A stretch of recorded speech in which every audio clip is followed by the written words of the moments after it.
বাবা আজকে দুঃখ লাগে, আপনাদের কি কমু, কলিজাটা ছিঁড়ে যায়। আমাদের সামনে এক শ্রেণীর মানুষ আসে না। আজকে বৈষম্য তৈরি হয়ে গেছে। পীরে পীরে দলাদুলি, তবলিকে তবলিকে দলাদুলি, হুজুরে হুজুরে দলাদুলি, দলে দলে দলাদুলি, কথা কয় না।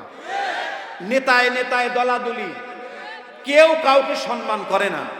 আজকেও সকালে আফসোস করে বলছি, আল্লাহ আমার টাকা পয়সা হইলে আমি দেশেই থাকতাম না। যে দেশে মানিজ্যত নাই, যে দেশে মানুষ সম্মানী লোকের সম্মান নাই, যে দেশের মানুষ বড়দেরকে সম্মান করে না, ছোটদেরকে স্নেহ করে না, যে দেশে চলছে বৈষম্য, আল্লাহ এ দেশে থাকার চেয়ে না থাকাই ভালো, কথা কয় না। দেখেন দুঃখ লাগে, আফসোস লাগে। একটা গুরুত্বপূর্ণ মানে সব জায়গায় যে আমি উপস্থাপন করবো, সরকার সময় আছে আমার, মাশাআল্লাহ, যেহেতু গুরুত্বপূর্ণ সাবজেক্ট বুঝাইবার দেব। তো দুঃখ লাগে, ব্যথা লাগে। কেন ব্যথা লাগে? এক শ্রেণীর ভাইরা আমাদের সামনে বসে না। ভাই কেন বসে না জানেন? কয় যে হ্যাঁ সামনে বসা যাবে না, হে জিনা পাড়ার। কি পাড়ার? জিনা পাড়ার। দেখেন বৈষম্য কোন জায়গা থেকে শুরু হইল? জিনা পাড়া। অথচ জিনা পাড়া হইল আমার শায়েখ রহমাতুল্লাহ আলার দ্বিতীয় বাড়ি, কথা কয় না। আল্লাহর কসম করে বলতেছি, দ্বিতীয় ওইটা আড্ডাখানা, এটা হযরতজি যাইতেন, হযরতজি করতেন।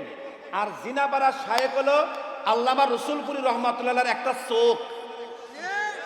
আর কোরআন, কথা কইতে যাও, আর কোরআন সুন্নাহর নির্দেশ হইল, এই শোনেন, কোরআনের উপর কি কোনো পীর আছে?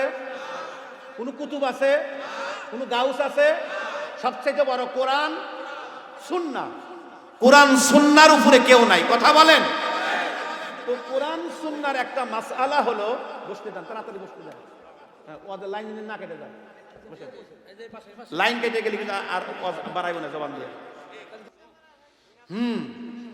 তো কোরআন সুন্নাহর উপরে কোনো কিছু নাই, কথা বলেন। কোরআন সুন্নাহর বাহিরে কিছু হলে ওইটা মত না, ওইটা পথ না। কোরআন সুন্নাহ যেটা সমর্থ করবে ওইটাই পথ। এই জন্য কোরআন সুন্নাহর নির্দেশ হলো, কোনো বুজুর্গ যখন ইন্তেকাল করেন, দুনিয়ার থেকে চলে যান, আর তার যদি কোনো ভক্ত থাকে, তার যদি কোনো মুরিদ থাকে, তাহলে সে যদি ইসলাম না হয়, তার জন্য উচিত হলো সঙ্গে সঙ্গে একজন ভালো শেখ, ভালো মুরব্বীর কাছে যাওয়া। সে জেতায় থাক, কথা কয় না, সে জেতায় থাক। এটা হলো কোরআন সুন্নাহর নির্দেশ। এখন যদি জোর করে বলেন যে না আমার কাছেই থাকতে হবে, এইটাই কোরআন সুন্নাহর বিরোধী। আমার কথা বোঝেন নাই? এটাই কোরআন সুন্নাহর বিরোধী। বরং কোরআন সুন্নাহ মুক্ত। তোমার যে জায়গায় গিয়ে ইসলাহ হবে, তুমি যে জায়গায় গিয়ে ভালো হবে, দিলের রোগ পরিষ্কার করে কবরে যাইতে হবে, এজন্য যে জায়গায় ইচ্ছা তোমাকে সেই জায়গায় যাইতে হবে। কেউ যদি জোর করে রাখে না এই জায়গায় থাকতে হবে, এই কথাই হলো কোরআন সুন্নাহর বিরোধী। আমার কথা বোঝেন নাই? এই জন্য যখন সে জায়গায় যোগ্য মনে করলাম, গেলাম, তাই দেখে আমি কাফের হইলাম, আমি অমুসলমান হইলাম, আমি তরিকতে বাদ হয়ে গেলাম। আমি ফতোয়া আপনাদের কাছে চাই, আমাদের সামনে আসা যাবে না কেন? দেখুন, আমাদের সামনে আসা যাবে না কেন? আমাদের কাছে বসা যাবে না কেন? আজকে জাতির যে অবস্থা, জাতির যে পরিস্থিতি, বরং আমাদের সামনেই বেশি বেশি বসা দরকার, বেশি বেশি বসা দরকার। আজকে মারেফাত বুঝাইতাম আপনাদেরকে। মারেফাত কাহাকে বলে, শায়েখ কাহাকে বলে, আর এর সফটওয়্যার কি, কি সফটওয়্যার, এটা পরিষ্কার করে না বুঝলে আপনাদের জেহেন ওয়াশ হবে না।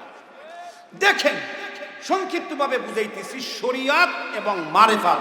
জোরে বলেন, শরিয়াত মারেফাত। তাহলে শরিয়াত হলো নামাজ, বলেন শরিয়াত হলো কয় ওয়াক্ত? 5 ওয়াক্ত। আল্লাহ বলে শোনো নামাজটা কেমন? অকালাল্লাহু ইন্নী মাআকুম, আমি আল্লাহ তোমাদের সাথে আছি। লা ইন আকামতুমুস সালাত, তোমরা যখন নামাজ পড়ো, নামাজরত অবস্থায় আমি আল্লাহ তোমাদের সাথে আছি। আমি কি মারেফাত বুঝাবো? শরিয়ত হলো নামাজ। বলেন শরিয়ত কি? কয় ওয়াক্ত? 5 ওয়াক্ত। তাহলে নামাজটা কিভাবে পড়তে হবে? রাসূল একটা হাদিসের মধ্যে বলছেন, যে হাদিসটা আমি তেলাওয়াত করছি, পাঠ করছি। রাসূল বলে আস-সালাতু মি'রাজুল মুমিনিন, নামাজ হলো মুমিনের মেরাজ। বলেন নামাজ মুমিনের মেরাজ। এটা তো শুনছেন, বুঝতে কিন্তু কোন কষ্ট হয়েছে?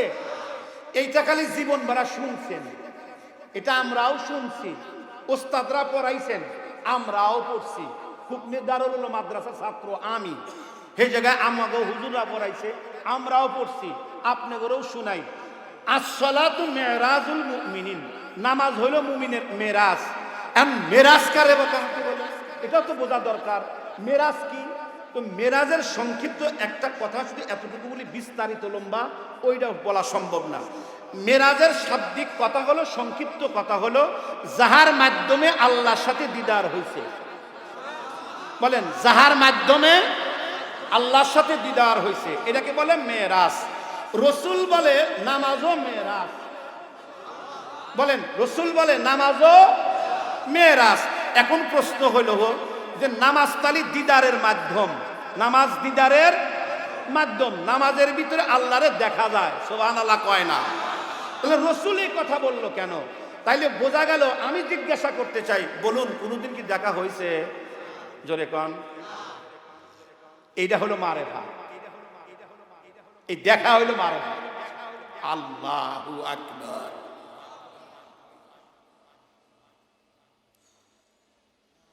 জিজ্ঞাসা করতে চাই, আমার কথা বুঝে থাকলে বলুন, শরীয়ত এবং মারেফাত কি দুই জিনিস? ভিন্ন কোনো জিনিস? একই জিনিস, কিন্তু মারেফাত হলো ভিতরের মগজ। কথা কয় না রে? যদি মগজ না খায় কেউ শুধু চোষা চাটে,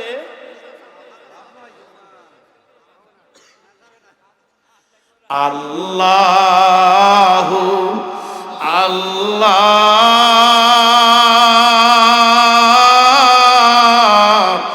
আল্লাহু, একবারে ঠোঁটে মধু লাগান। এই যে মধু খান না, মধু কি দেখায়? জিহ্বা দিয়ে, জিহ্বা দিয়ে, জিহ্বা দিয়ে, জিহ্বা। এই মুখে এবং ঠোঁটে প্রেমের মধু লাগান যায়। সুবহানাল্লাহ কয় না রে? মুখ এবং ঠোঁটে প্রেমের মধু লাগায়া প্রেম আর মহাব্বত নিয়ে আল্লাহকে ডাক দেওয়া, ওই ডাক এ ডাকের মধ্যে পার্থক্য আছে। এই ডাকটা শিখাইছেন আমার শেখ মুর্শিদ রহমাতুল্লাহি আলাইহি। এই জন্য একটা ডাক দেই, আল্লাহু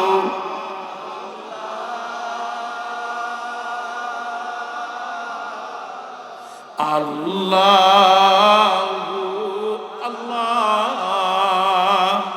মূর্খ আমি, নাদান আমি, কিছু নাহি বুঝি, ওগো আল্লাহ দান গো আমাইনে সারিয়া ফুজি। আল্লাহু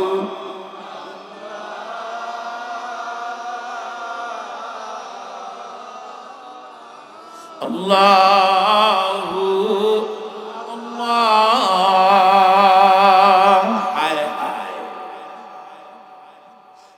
শরিয়াত মারেফাত বলে হুজুর নামাজের মধ্যে মারেফাত কি? এর জন্য আপনাদেরকে আর কয়েকটা জিনিস বুঝতে হইব। এক নম্বর বুঝতে হইব যে মানবকে আল্লাহ সৃষ্টি করলেন কেমনি, কি দিয়ে। বিভিন্ন বিষয়ে কথা বলার চেষ্টা করি।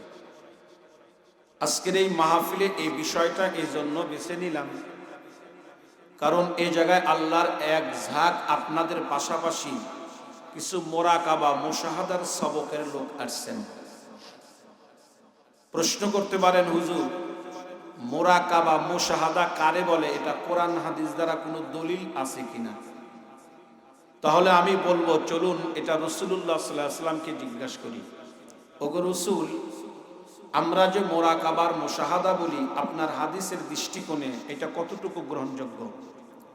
নবীজি মিশকাত শরীফে একখানা হাদিসের মধ্যে বলছেন, তুমি এমন ভাবে ইবাদত করো যেন তুমি আল্লাহকে দেখতেছো। এই গ্রহণযোগ্যতা তোমার যদি না হয়, এই তৌফিক এবং তোমার এই স্তর যদি এই মাকাম যদি অর্জন না হয়, তাহলে এটা ধারণা করো যে আল্লাহ আমাকে দেখতেছেন। সুবহানাল্লাহ। এর আরবি ইবারত হলো, রাসূল করিম সাল্লাল্লাহু আলাইহি ওয়াসাল্লাম বলেন, আনতা আবুদাল্লাহা কাআন্নাকা তারা ফা ইল্লাম তাকুন তারা ফা ইন্নাহু ইয়ারাক। সুবহানাল্লাহ বলেন, তুমি এমন ভাবে ইবাদত করো যেন তুমি আল্লাহকে দেখতেছো। কথাটা খুব গভীর মনোযোগ। তুমি এমন ভাবে বন্দেগী করো, ইবাদত করো যেন তুমি আল্লাহকে দেখতেছো। তুমি যদি দেখতে না পাও তাহলে খেয়াল করো তোমাকে আল্লাহ দেখতেছেন।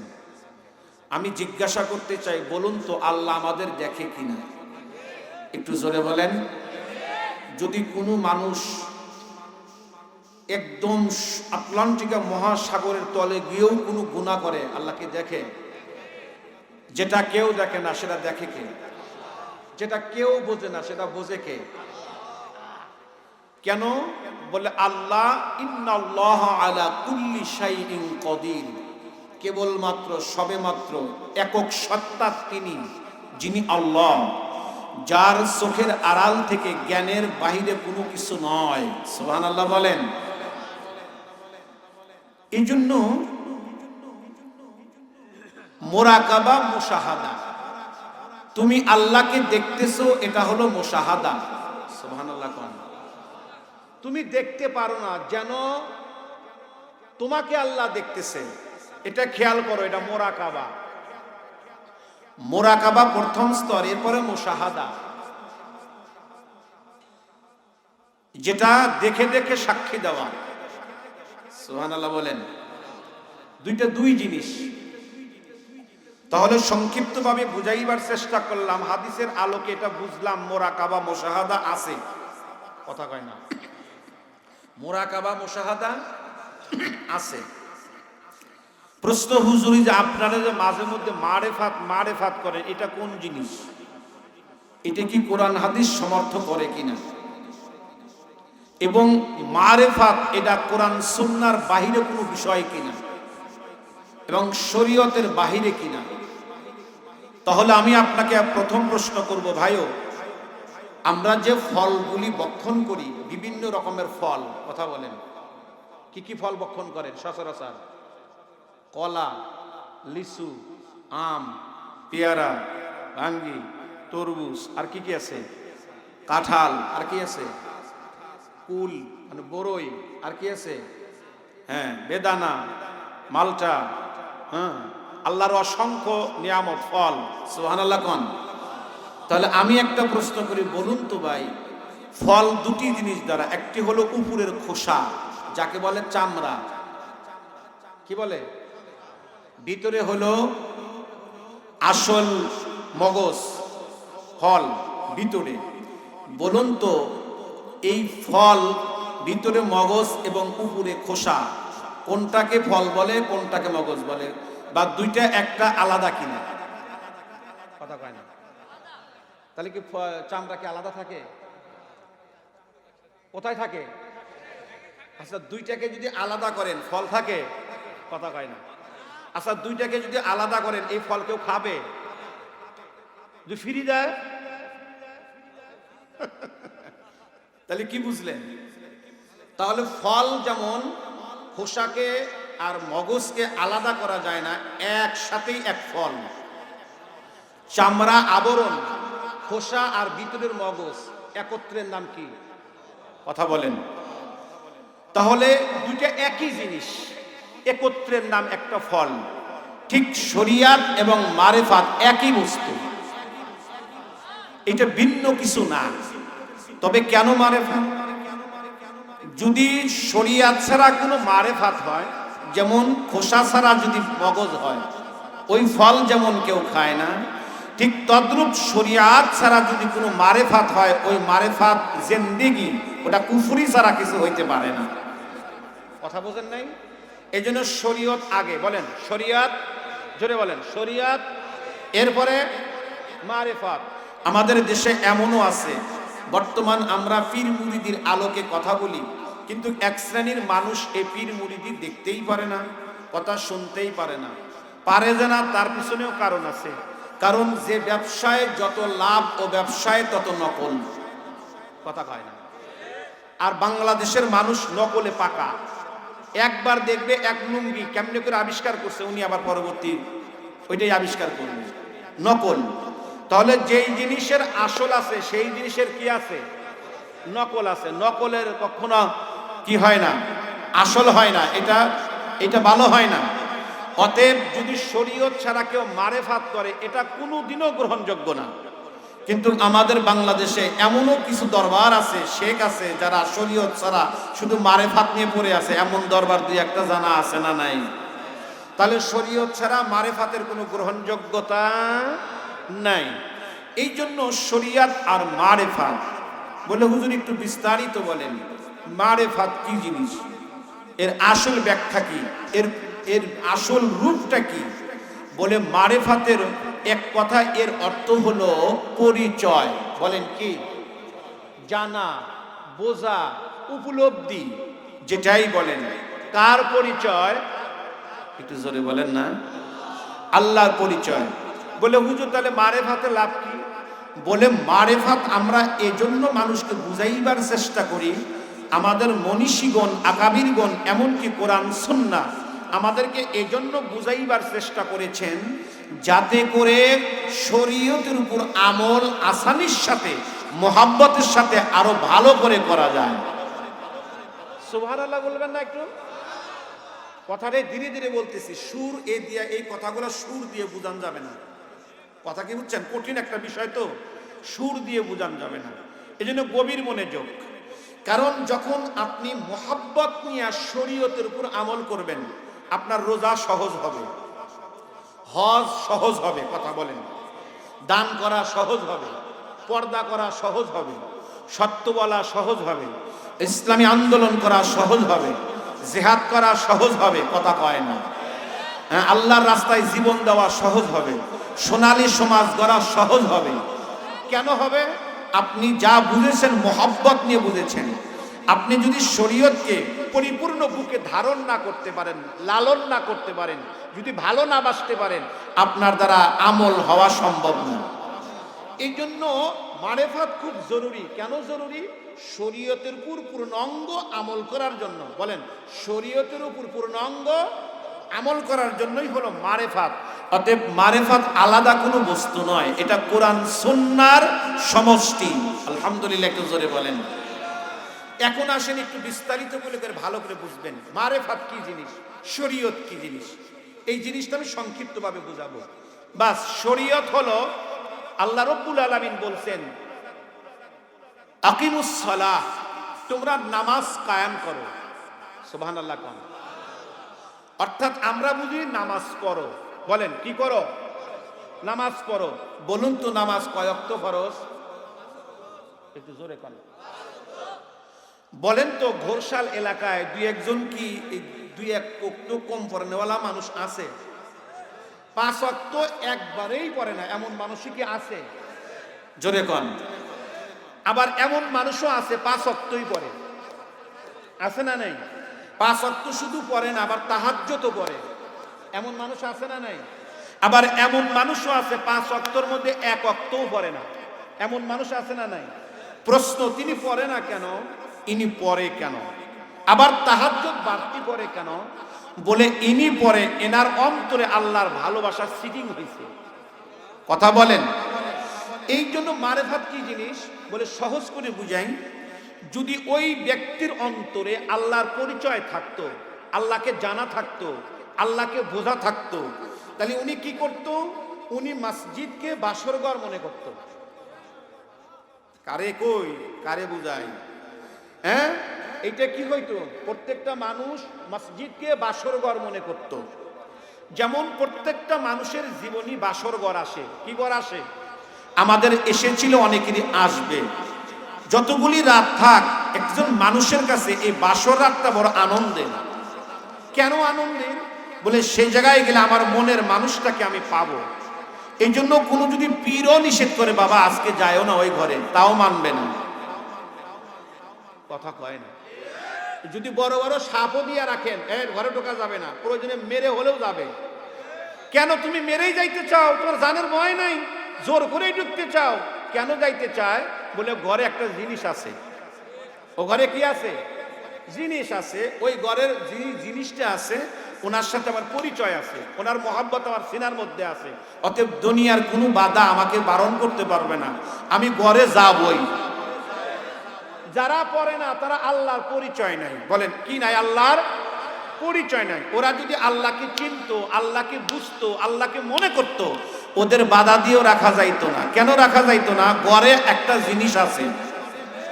মসজিদ ঘরে একটা জিনিস আছে, কথা কয় না। মসজিদে কি আছে? একটা জিনিস আছে। বলেন তো কে আছে? একটু জোরে বলেন, কে আছে? তাহলে এইটা কিন্তু আজ পর্যন্ত 33 বছর, কারো 40 বছর, কারো 50, কারো 80, কারো 100 হ্যারেসিনি নেই।